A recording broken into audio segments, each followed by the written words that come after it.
But it's not just physical warfare the country is preparing for. There have been an increasing number of threats in cyberspace too.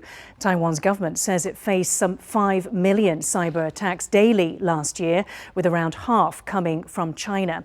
The Cyber Risk Index by Japan's Trend Micro found that 76% of Taiwanese companies expect some form of cyber attack in the coming year.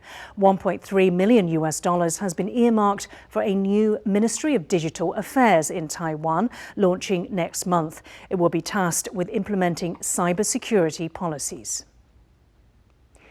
To find out more about Taiwan's information security systems, our reporter James Chater spoke to T.H. Schee, a community leader at Open Knowledge Taiwan, an NGO that works on open government and cybersecurity.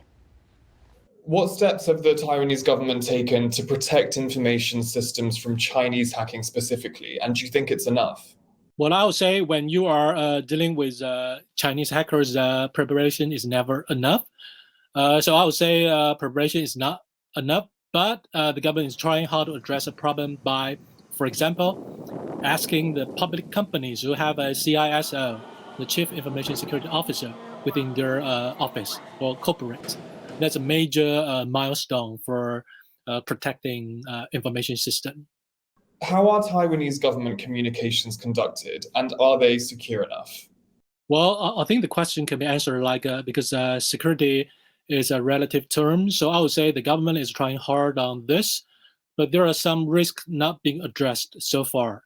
A lot of officials in the government, as we know or we recognize, that they're using private messengers, not just Line, but other like Facebook Messenger to conduct business or operations. And it's really, if you lose the phone, the data being transmitted through those channels will be exposed to the public, to hackers, to someone who want to get a tap of their resource. That's one of the major risks that's hurting the government communication security right now. Could you talk a little bit about some of the chief weaknesses in the Taiwanese government's information security apparatus, and what is the government doing to combat those? Well, I think the chief weakness in it is the lack of talent in government security sector in general. And because it's hard, it's an emerging topic and field. So you really can't recruit enough people into the field and to work on that. That's the major weakness, not just in the government, but in the whole private sector as well. Well, the government is trying to work on the idea of PPP, which stands for private-public partnership.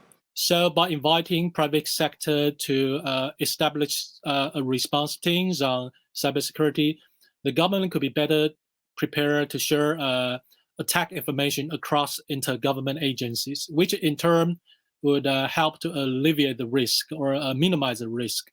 What happens to public data, like location data, used to track people from Taiwan's contact tracing system? And is that information stored securely enough? I would say that based on the evidence that we've obtained, the information security, especially on the central government level, is quite secure. But in order to transmit the data to local government, it's hard to say because the local government might lack the talent or budget to reinforce the security in their systems.